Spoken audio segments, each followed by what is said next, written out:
عابد اکرم قریشی سے استفسار کیا کہ آپ نے مدعی شوکت علی مقدم کی موجودگی پر کیوں اعتراض کیا؟ آج تو ان کا بیان بھی قلم بند نہیں ہونا تھا، کیونکہ آج نور مقدم کے والد عدالت میں موجود تھے، تو ملزمان کے وکلاء نے عدالت سے احتجاج کیا کہ جب گواہوں کا بیان قلم بند ہوگا تو مدعی کو باہر جانا ہوگا، کیونکہ مدعی بھی گواہ ہے، تو ہم نہیں چاہتے کہ ہم جرح کریں اور چیزیں ڈسکلوز ہو جائیں۔ وکیل نے کہا دوران جرح کو چیزیں ایسی سامنے آ سکتی ہیں جس پر گواہ کا عدالت میں موجود ہونے سے کیس متاثر ہوتا ہے، اس وجہ سے ہم نے یہ سارا معاملہ کیا ہے۔ عدالت نے اگلی تاریخ پر عامر شہزاد جو نقشہ نویس ہے، بشارت فنگر پرنٹس، عابد لطیف کمپیوٹر آپریٹر اور اقصیٰ رانی کو آئندہ سماعت پر طلب کرتے ہوئے کیس کی سماعت 27 اکتوبر تک ملتوی کر دی ہے،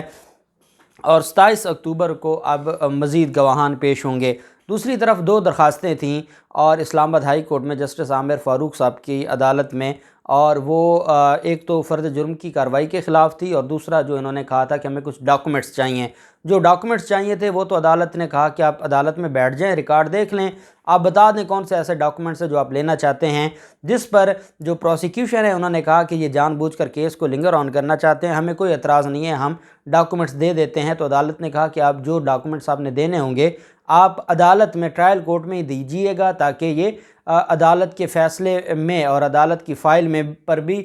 یہ چیزیں آ جائیں اور ان کے سگنیچر ہو جائیں کہ انہوں نے یہ ڈاکومنٹس وصول کر لیے ہیں۔ جو دوسری درخواست تھی فرد جرم کے خلاف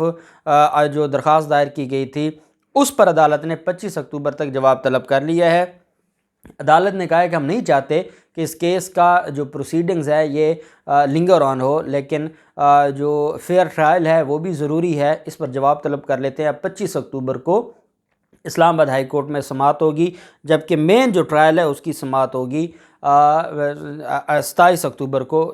جو جج عطا ربانی صاحب ہیں، جو ایڈیشنل ڈسٹرکٹ اینڈ سیشن جج صاحب ہیں اسلام آباد کے، ان کی عدالت میں۔ دوسری طرف معاملہ آ جاتا ہے پاکستان مسلم لیگ نون کا۔ پاکستان مسلم لیگ نون نے بطور جماعت ایک درخواست دائر کی تھی، اور ان کے جو وکیل ہیں اعظم نذیر تارڑ صاحب جو سینیٹر بھی ہیں، ان کی طرف سے یہ درخواست، وہ پارلیمانی لیڈر ہیں سینٹ میں، ان کی طرف سے یہ درخواست دائر کی گئی تھی، اور بطور مسلم لیگ نون بطور جماعت یہ درخواست دائر کی گئی تھی کہ جو 60 دنوں میں منتخب نمائندے کا حلف لازمی لینے کے حوالے سے جو تھا، اور آپ جانتے ہیں کہ اسحاق ڈار کو بچانا چاہتی ہے جو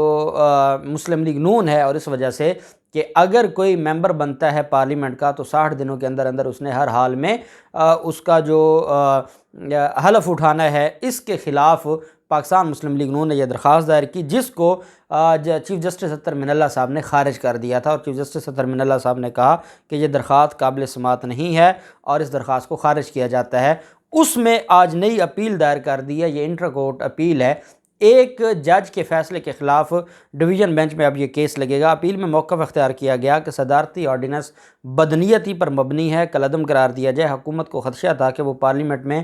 ایسے قانون پر اتفاق کی رائے نہیں کروا سکے گی، اور جلد بازی میں جاری کیے گئے آرڈیننس سے بدنیتی واضح ہوتی ہے۔ اپیل میں کہا گیا کہ آرڈیننس میں کہا گیا ہے 60 روز میں حلف نہ لینے پر نشست خالی ہو جائے گی، عام انتخابات 2023 میں ہونے ہیں، اس وقت اس آرڈیننس کی ضرورت نہیں ہے۔ اپیل میں کہا گیا کہ درخواست پر فیصلے تک الیکشن کمیشن کو کسی بھی رکن کو ڈی نوٹیفائی کرنے سے روکا جائے۔ یہ بیسیکلی اسحاق ڈار کے حوالے سے تھا، اور اسحاق ڈار کو درخواست بھی دی گئی ہے۔ ای سی پی کو لکھے گئے خط میں کہا گیا ہے کہ 40 دنوں میں جو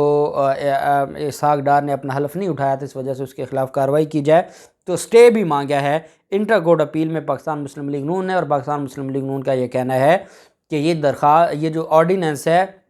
نہ صرف اس کو کالعدم قرار دیا جائے، بلکہ ہمیں انٹرم ریلیف دیتے ہوئے اس پر عمل درآمد روکا جائے، اور الیکشن کمیشن کو کہا جائے کہ وہ کسی بھی ممبر کو ڈی نوٹیفائی نہ کرے۔ اب اس پر سماعت دیکھتے ہیں کہ کل ہوتی ہے اور اس پر کیا چیز سامنے آتی ہے اور کیا معاملہ آتا ہے۔ پھر آ جاتا ہے فضل الرحمان کا معاملہ۔ آپ جانتے ہیں آج راولپنڈی میں آج احتجاجی تحریک شروع کی ہے پاکستان مسلم لیگ نون نے، اور پاکستان مسلم لیگ نون جو اپنے آپ کو راولپنڈی میں گڑھ سمجھتی ہے، آج جس طریقے سے تاریخی ذلت اٹھانا پڑی ہے راولپنڈی میں، اور راولپنڈی کے لوگوں نے ریجیکٹ کر دیا ہے جو پروپیگنڈا ہے شریف خاندان کا یا مسلم لیگ نون کا،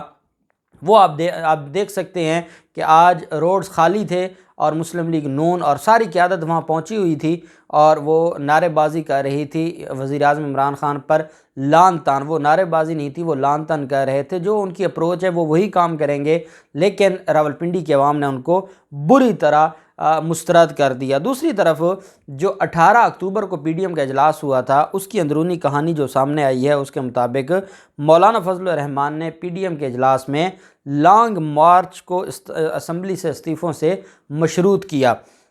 آپ جانتے ہیں کہ لانگ مارچ کرنے جا رہا ہے پی ڈی ایم، اور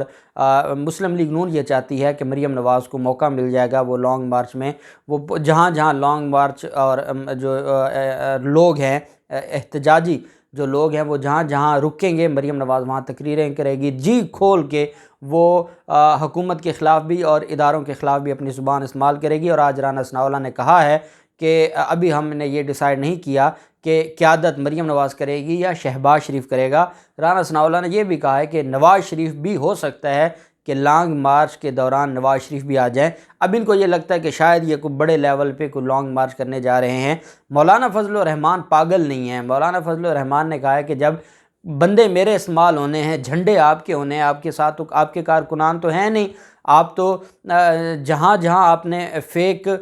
جو انتخابی فہرستیں بنا تو آپ الیکشن جیتتے ہیں، باقی جو لوگ آپ کے ساتھ ہیں وہ وہاں کے متعلقہ جو وڈیرہ ہے وہ اس کے ساتھ ہوتے ہیں اور ان کے اپنے مفادات ہوتے ہیں، وہ آپ کی جماعت یا نظریے کے ساتھ تو نہیں ہیں کہ لانگ مارچ میں آئیں گے۔ مولانا فضل الرحمان نے کہا ہے کہ استعفوں کے بغیر لانگ مارچ کا کوئی فائدہ نہیں ہے، پہلے مسلم لیگ نون استعفے دے، اس کے بعد ہم لانگ مارچ کریں گے۔ لیگی اکثریتی رہنماؤں نے رائے دی کہ پاکستان پیپلز پارٹی اور اے این پی کے بغیر استعفوں کا فائدہ نہیں ہوگا، اور ساتھ مولانا فضل الرحمان نے کہا کہ آپ استعفے دیں، باقی دیتے ہیں دیں، نہ نہیں دیتے نہ دیں، لیکن جب تک آپ استعفے نہیں دیتے لانگ مارچ کا فائدہ نہیں ہوگا۔ اور اس معاملے پر اب ان کے درمیان دوبارہ ڈسپیوٹ شروع ہو گیا، اور یہی وجہ ہے آج کی راولپنڈی ریلی کی ناکامی کی۔ اب دیکھتے ہیں یہ معاملہ کہاں تک جاتا ہے، جو بھی تفصیلات ہوں گی آپ کے ساتھ شیئر کرتے رہیں گے۔ اللہ پاک پاکستان کا حامی و ناصر ہو۔ بہت شکریہ، اللہ حافظ، پاکستان زندہ باد۔